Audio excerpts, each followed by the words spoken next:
The impact of global economic downturns is expressed differently in different places. Nairobi City is not excluded from this rule. A new government which is tax greedy hasn't helped either, and the place and positioning of art and artists in these circumstances can be a precarious affair. On top of this, Omish challenges me to also be more vocal about the conflict currently going on in the Middle East. Though since recording this episode, a tentative ceasefire has been declared, the facts to which we refer are not limited to this conflict, rather the long-running lack of genuine leadership on every side. Omish has a special way of expressing himself, and when the topics become more difficult and sensitive, the deeper and more meaningful are his choice of words. A quick side note, this is part 1 of a longer episode, and that is why I've had to cut off sharply at the end. The concluding part will be released next week. Thank you, Omish, for your time. Enjoy.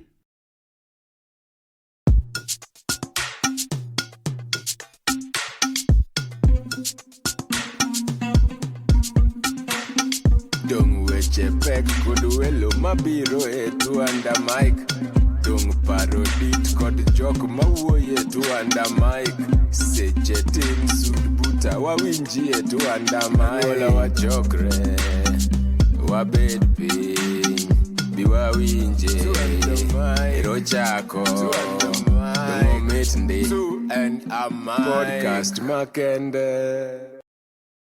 I'm really happy to say that I'm joined once again by Omish. Omish, it's been a few weeks. How have you been? I'm all right. Kicking about, trying to make a living. Yeah, I could understand that. You exist in a reality which I have very little knowledge of. I may have seen photos and video clips here and there, but I have no idea about life in Nairobi City. I'm sitting here in Berlin. I've lived in London. I've lived in a small city in Italy, Parma. But I can imagine that where you are is completely different. Can you explain what is, when you say kicking around, what do you mean kicking around? If you're an artist, you're always living on the edge by the skin of your teeth. I feel like in Nairobi, unless you're in a certain category at the top, most artists kind of, it's almost like being a guy who does work as a mason or as a brick mason or something. Yeah, like you, in terms of how the market perceives and pays you, they look at you like that, which isn't the case when we leave Africa to visit Europe. A lot of my friends talk about being treated extremely differently and with a lot of great respect, as though art had a much higher status. But around here, art is a little bit of, so kicking about means doing 3-4 things at a time, planning without really having 100% confidence if you're gonna get the funding to do this or get the ability to market that. So kicking about. It's a lot like being in an uncertain fight, and you just throw kicks in the likelihood that you yourself will stay safe. I don't know. And the economy isn't very certain at the moment, but I imagine that's a global issue.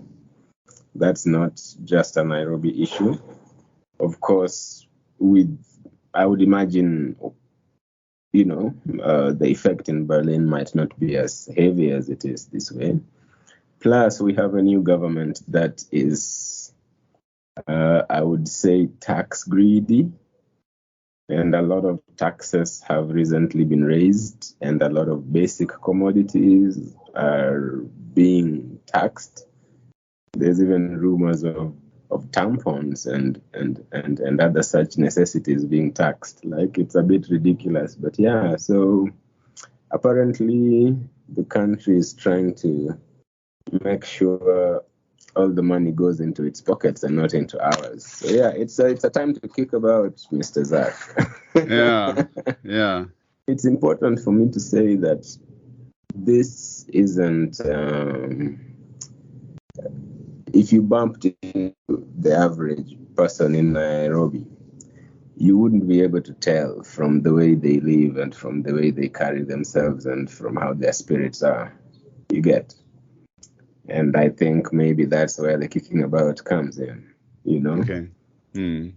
Because, yes, I think it's important to acknowledge that, yeah, it's a tough time, but this isn't exactly a complaint. This is kind of an acknowledgement.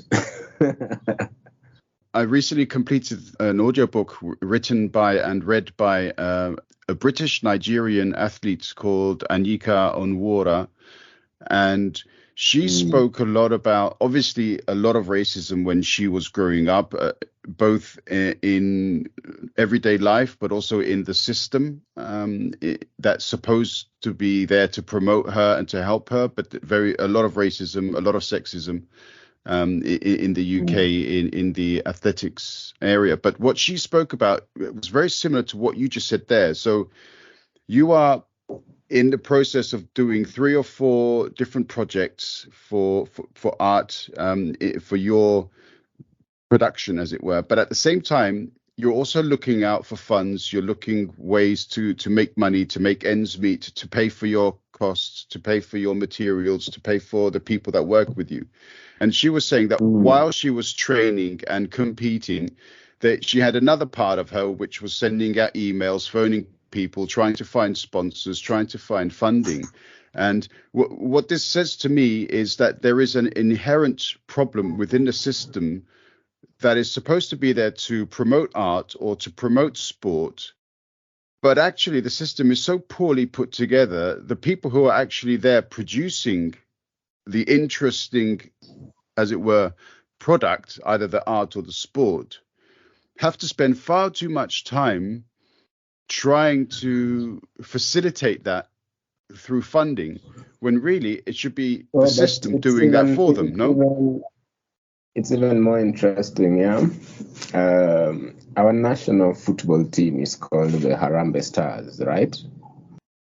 If you go online and Google Harambee Stars ticket scandal, you'll discover that almost every single time the national team has needed to travel for a major tournament, there has been a corruption scandal involving the money either related to the trip or to the players' tickets themselves. In many cases, there are times when people representing the country, and this is the national soccer team, that's probably the team that has the most national attention here. Now, I'll give you an even better, or more, in this case, more tragic example. My friend, his name is Slim Shaka, is the current poetry slam champion of Kenya. And he recently came back from representing Kenya in Brazil. And he literally had zero representation or support from the government, despite contacting them through the relevant authorities. Because that is now the stature of poetry. At least with the soccer team, they pay enough attention to steal the ticket fare. With poetry, nobody bothers to allocate such a thing as a ticket fare for a poet going to represent the country. And yet, contrast this to he goes to Brazil and he meets the team from Ghana that has a chaperone from the national ministry that is supposed to support the arts. And it's the Ghanaian representative who sort of adopts him because he's broke, and sort of like helps him out, and even, does little things like taking him to see the statue of Christ the Redeemer and all these things that a person visiting Brazil should, that the kind of thing that a representative from the government would have been able to offer, yeah, with a little budget. But so Kenya has a certain status in the world that I think isn't reflected in how it treats its arts. And honestly speaking, its arts are a big part of this status that it enjoys in the world. And honestly, even if the status it enjoys in the world is from the sports, it doesn't treat the sportsmen decently either. So how about that for an economy within which to operate as an artist? You know, it's an interesting space. But like I said, we kick about in that water, you know, like they still feel us. Yeah. It's great that you make time to come and talk with me. And I mean, okay, this is an extremely small podcast. I hope that maybe you will also attract the attention of some bigger channels where you can make more of a splash, create more attention for what's happening, for your art, more importantly, for the culture that you represent, because I think that's far more important. Hopefully you will be able to have that and create something for the wonderful work that you and your art colleagues are doing. I had the pleasure, because of your work and our contact, to see some of the things that you've done. And I loved all the other movies that you sent me, but you talked before about a wound that has caused an itch, with regards to one particular movie, Relay Point Omega. Do you want to, first of all, tell us why you feel that way about this movie? Well, I'll correct you. I was saying that some scars. Sorry, not a wound. Yes. So some scars itch. Yeah. So you know the way with the filmmaker, you're gonna make a lot of films and leave them behind and make a next one. But then sometimes you also make a film that even though it's behind you, you still feel like you didn't complete the telling, or you didn't achieve a certain, you know what you wanted people to feel, and you know what you managed to do. In documentary filmmaking, they say you go through a process of surrendering to the footage you have collected, and you stop clinging to the idea you had. Yeah. So I feel like in this particular case, I have refused to surrender to what I was able to do at that time, because I feel it was a great idea, but I was very green as a filmmaker. If I had the chance, it's a film I would make again. And actually, at the moment, I'm giving it a second edit, because I feel like the first time I didn't. There are some things I know now that I can improve it with. So that's how I feel about this film. It was an interesting project, and I got support from the Goethe, actually. The Goethe Institute. Okay. Yeah. So they were hosting a future-themed exhibition, and I pitched to produce this short film. And it was, I guess I've always been interested in looking at Nairobi through a different lens, and kind of making very blatant what is always very undercover. Yeah. So, for example, with this particular story, there's a certain separation that exists between the parts of Nairobi that we call informal settlements, the slums, and even their economies, and the part of the city where the corporations do their business. And I feel that this separation is secretly and subtly enforced. But in my movie, it is publicly and lethally enforced. So that's kind of what I was trying to twist about. But I feel like as a filmmaker, knowing how much I've grown as a filmmaker now and looking back on myself tackling that idea, it's an idea that I bit off more. Now that I look back, I can see I bit off more than I could chew with my own idea. Even now I'm a little bit better capable of seeing what I needed and understanding just how little I actually had. And I'm actually really admiring my efforts. I watched the movie, and even though it has so many weaknesses, they point out to me also the strengths, because at that point, I think I literally it was like I had gone from script writing to directing without ever having been an assistant director or something like that, Okay. So even though I tried my best to pull together all the strings, you can see how the mechanics, like I shot like the person who wrote the story, not like the person who's filming the story. There's a reason why the scriptwriter and the director are usually different. Yeah, I feel like I can look at myself back then and see I hadn't separated the two when I was directing. There are elements that now I would direct cheaper, faster, better. There are tricks I know now that would have made me, and even now that I think about it, back then I knew nothing about sound design or visual effects or special effects. Like even props, I was winging it entirely. I was designing everything on the fly. Right now, I think I'd be able to world build a lot better. You see? Yeah. So that's the reason why I said it's the scar that itches. I get a chance, I'd play with it a little. I actually intend to. Yeah, I might add some elements to it and re-release it as a director's cut.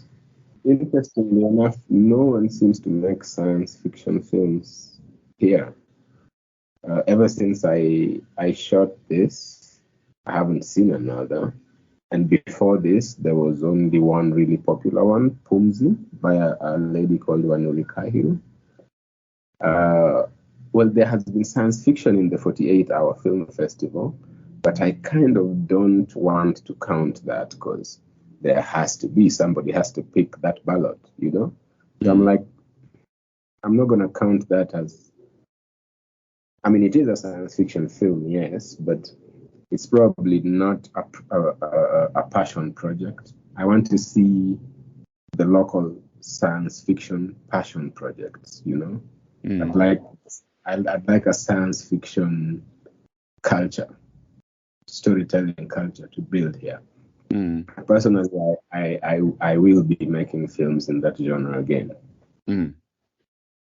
Yeah, I enjoyed it. For me, as somebody who is trying to always educate themselves, I am educating myself more and more about the troubled social history of sort of Western democracies with regards to integration, with regards to diversity and so on. So when I was watching Relay Point Omega and people were, the characters started talking about the restricted zone and you have to go back and you can't stay out, and soon if you work hard then you'll get enough points or to be given your permission to leave and live outside and so on.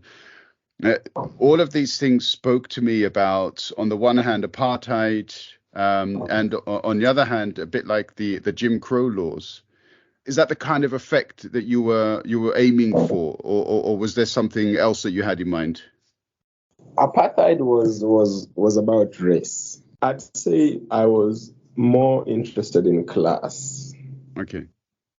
I was more interested in class and this division that this militarized division that separates the zones of the city. It's a militarized class division. So that's what I was trying to dramatize. And essentially this is a class police, and I think that the kind of world if I think about the kinds of elements that are missing from this world building, I'd say the kind of world that necessitates that you police the borders of class is a world with great inequality. So I feel like that's one of the things I would do if you asked me to make this film again. I would do world building around showing how the inequality had made necessary the policing of class borders. But again, in Nairobi, achieving that would be really easy. There are literally roads that divide the rich and the poor here that if you put a drone shot above it, it would be good enough, you know. Like on one side is a slum, on the other side it's multi-billion-dollar mansions. And guess what? The slum is necessary because the people in the multi-billion-dollar mansions, they need staff, they need renovations, they can't even scrub their own shoes. Like they need all these people that they do not wish to pay enough money to live comfortably. Beside every runda, there's a Madare, a Kawangware. Yeah, that's how it works. It's interesting always that there is a huge amount of similarities between racism and classism.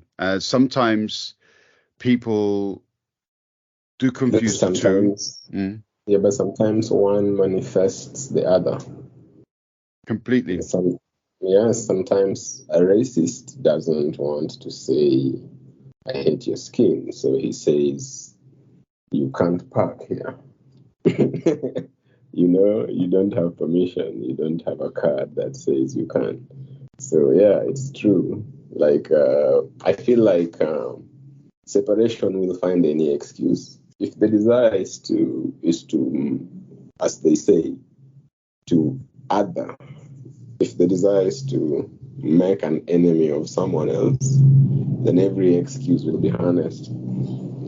I think this is, we've seen religion harnessed a lot, even in the ongoing war right now.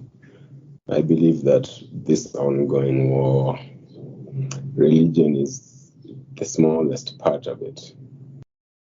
Economics is a huge part of it. And political interests of people not fighting. So, religion is actually the world is in a funny place. I feel you're right in this and in many other things that you comment on. It's with regards to the conflict. I think it's for those people who consider religion to be the most important thing, there's a bit of religion for them. For those people who have political interests, there's a bit of political interest for them. And for those people who have purely economic and financial interests, there's a huge amount of financial interest to pursue. So it's kind of like they're covering all the bases to get military interests too. Yeah. Well, the military interest is connected to the financial interest, isn't it? No, they're all connected. It's an intersection of interests, as they say. Yeah, but I've tried to not be too vocally involved in what's going on, because I think there are going to be lots of twists and turns to the story, and I'm going to avoid jumping onto any bandwagons here and there. But my concern from the beginning has always been innocent lives, and it remains to be. I challenge you also. I challenge you also to try and never be a bystander, because eventually it becomes an untenable position. So personally, I don't go around looking to talk about it, but I think about it, and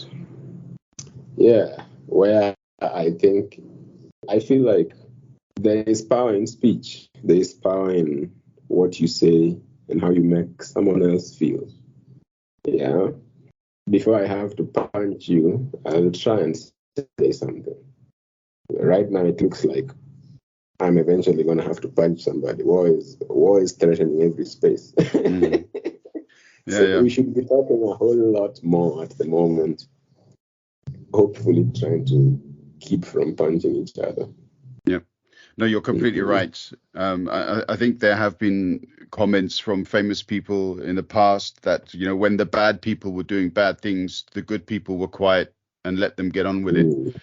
So I think you're right. There's definitely a need to be vocal. My issue is always that I'm against all of the political organizations and the establishment which doesn't want to stop fighting, and all they want to do is keep killing. There is never, for me, any justification for the loss of innocent lives. And when I say stop fighting, stop killing people, some people respond to me and say, yeah, but what about Hamas? And yeah, but for me, Hamas is a part of the killing. I'm against Hamas. I don't want Hamas to kill people either. So, as in, by wanting peace, that doesn't put you. You're right about this, and I feel like there is a problem that's bigger even than war right now, and that problem is a moral one. Yeah, a lot of institutions that had moral authority have lost it.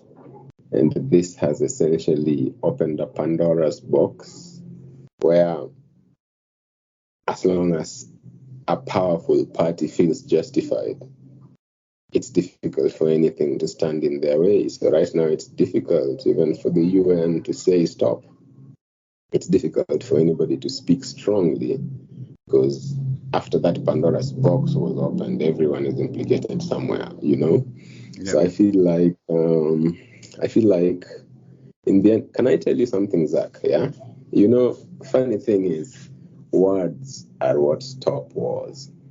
Every time a war stops, there's a big ceremony where people sit down and write words. Words stop wars. We are in need of words at the moment. We are in need of some words. I feel like finding out what those words are is everybody. Everybody who is against the war should be trying to find out what those words are. There are words that will stop this war. Yeah. Yeah. Unfortunately, at the moment, the words ceasefire seem to be somehow either racially motivated or some other thing, or in the eyes of people. But for me, ceasefire means stop shooting, stop killing, and create the opportunity for the words you speak of to come out. But unfortunately, there are people on every side, because I don't think this is just a question of two sides. There are people on every side involved, and not enough of those people want to stop killing. And that I find horrific. And that also, I think, agrees with your point that every organization or group has lost the moral argument. Yeah, so it's difficult. It's difficult for the United States, for example, is on a downward spiral when it comes to moral uprightness. Yeah, ever since Trump, actually. Yeah, there used to be a time when it mattered what the United States thought. Right now, that could turn everything against what they like. If the United States say they support Israel, that could be the worst thing ever, So I feel like it's precisely that, when it has gotten to a point where those with the power to do something have their hands bound by people's perception. We need to fix that perception. That's a job for words. I think what fixes the world right now is a new outlook, not a greater military ability. There is no political party, and there is no way of spending resources that will fix the world right now. What the world needs is a new way to see itself and a new way for humanity to see each other. Consider feminism, for example. If you ask me, feminism asked all of us to see women different. We'd been seeing women all the time. We were insisting that we'd been seeing them right. You understand? So Yeah. I feel like maybe it's time to ask, what is a human? What is this next person? Yeah, I feel like if we come out of this, because if we don't, we are, there's a world war that happens with nuclear weapons that destroys everything. I feel like if we surely we can't be that adept at making weapons that destroy us and so inept at speaking words that prevent war. I would say if I were a country, I'd pride myself not on my greatest weapon, but on the greatest peace accords that my government had made happen. You understand me? I feel like 100%. Yeah, so I feel like that would be a good way to look at the power of nations. And for me, yeah, maybe this is a good time to ask everybody to look at even power differently. Yeah, even money, because I mean, if money can't prevent this type of war from breaking out, maybe we've been looking at money itself wrong.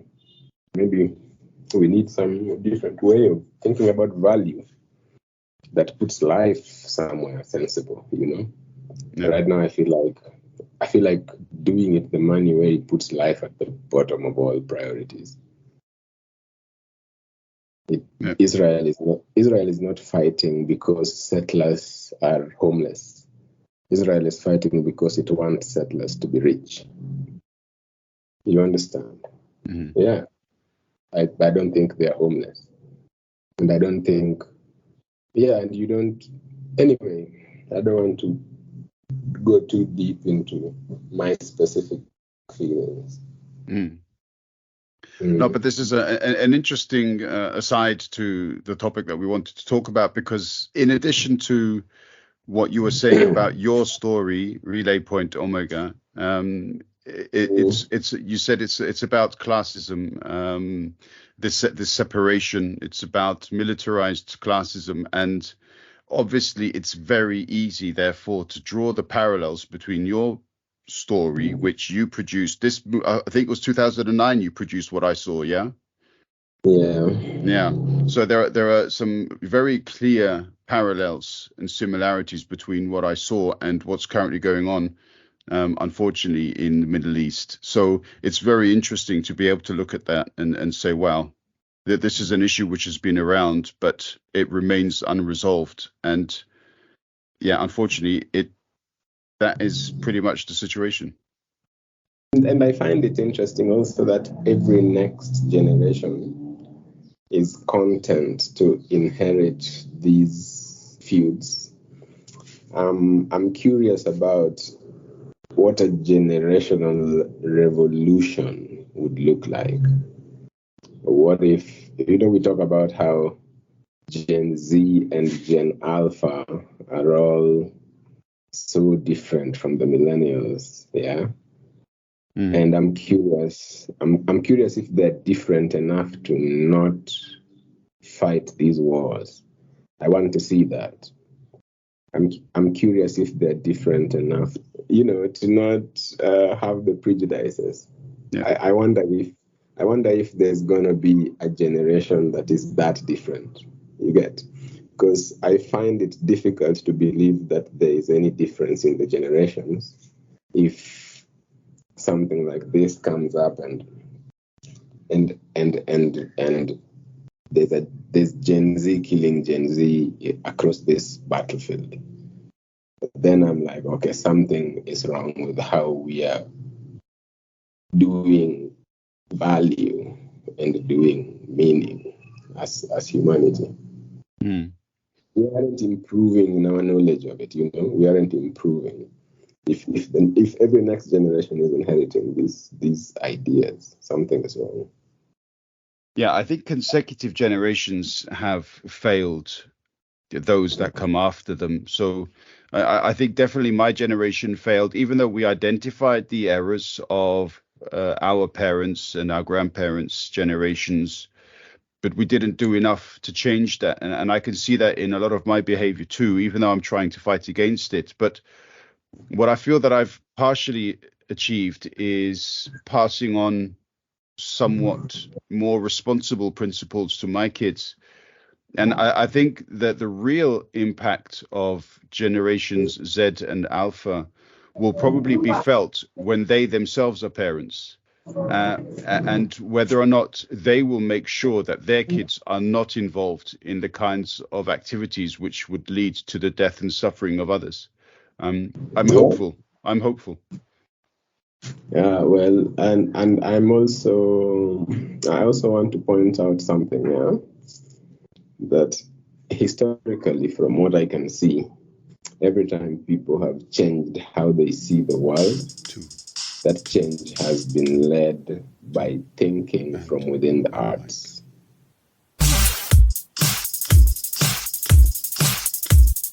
Two and a mic. Two.